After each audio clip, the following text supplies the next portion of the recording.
Deal with fake people, because if you don't learn to deal with fake people, it's hard to be successful in this life.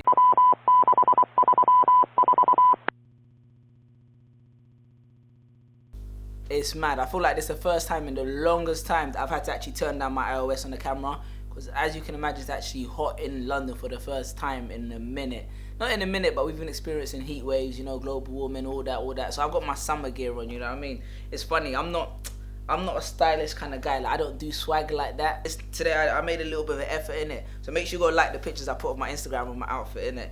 Okay, so this video is actually supposed to be a video about Kanye.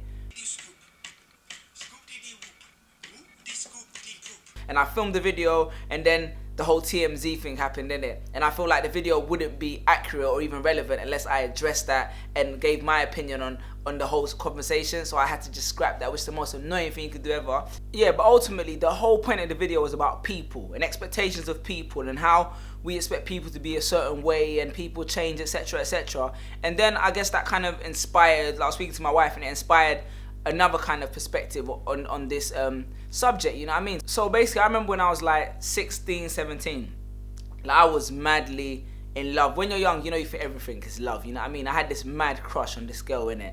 Like, proper. It was like, it was obsessive, innit? And like, you know, obviously at that age, you know, we all have one that kind of like just kind of breaks our heart, you know what I mean? So I was proper like trying everything to get with this girl, like going through so much effort. Used to talk to her on the phone, do everything. Oh, would you want to go here with me? She'd say yeah, but we never go. All them kind of things, innit? You know, you're young, you ain't really got no game, whatever. And obviously, in this circumstance, you know, this is the kind of thing that you discuss with all your boys. You actually go to all your boys for advice, you know what I mean? What do you think I should do here? All them kind of thing. And at the time, I had a lot of close friends. I mean, most of my friends are like my family, innit? So anyone that's in my friend circle, I don't do friendships.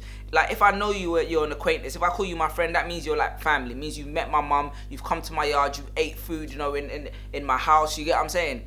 So my boy, my very good boy, I'd go to him, ask him for advice. He'd tell me to do this, tell me to do that. And it's weird because, like, somewhere along the line, I found out he started talking to the girl as well, innit? Obviously, like, friend circles, people talk. He was talking to her, innit? And I never thought nothing of it. So it gets to a point where maybe like a year or two after, I'm kind of removed from the situation, you know? It was kind of like an intense period of lust. It didn't go anywhere, kept it moving.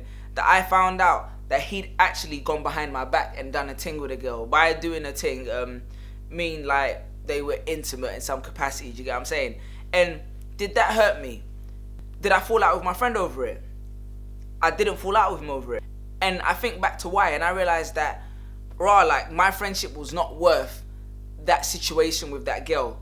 But what I did know is that, although that's my boy, I know in which capacity that he can be my boy, or that I can trust him. So in that sense, it's not like I don't have no animosity. He's actually one of my closest friends, and I'll always say that to people, but I know in what situations that he may let me down. Do you get what I'm saying? And I think that's where I wanted to kind of get into the concept behind this video. So we meet a lot of people in life, innit? And my motto has always been like, I only keep positive people around me. But unfortunately, the world is not full of positive people. So no matter where you're going in life, you're going to have to maintain certain relationships that are not 100% authentic. They may be like, I'm not saying you're not authentic, the people are not being authentic towards you, especially as you kind of grow in this space of what we call like notoriety or being a public figure. You're meeting people, and at first he used to be like to me, nah, fuck this guy, man. Oh, this person's disingenuous. But then I realized, you know what? People are going to be people. All I can do is remain true to myself and the people I care about. Outside of that, I just need to know what to expect of everyone. Do you get what I'm saying?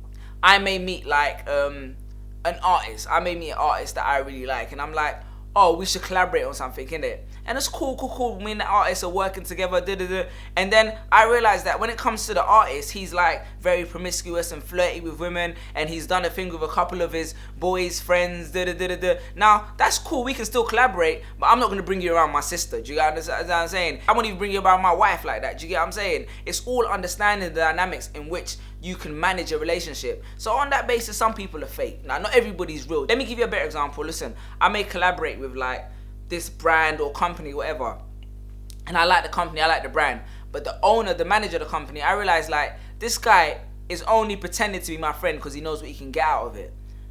Do I get angry at that? Do I make it personal? Be like, no, this guy doesn't really like me? No. Like, we go to dinner, we go to coffee, we do all the things that are necessary for that relationship to be maintained. But if it comes down to something and it's an emergency and I need help, he's not the person I'm gonna call. Do you understand what I'm saying? If something happens and it's like, yo, last minute I need someone to like pick up my wife from the airport, I'm not gonna call him, because I understand the nature of that relationship. Even though he may want to present it to be more than that, I totally understand the context in which we cooperate, or the context in which we efficiently connect. Outside of that, I'm not expecting everything else. And that's how I deal with fake people, because if you don't learn to deal with fake people, it's hard to be successful in this life. You get what I'm saying? Because no matter how genuine you want to be, you realize the industry is not built for like that, entertainment's not built like that, and maybe like people are not built like that.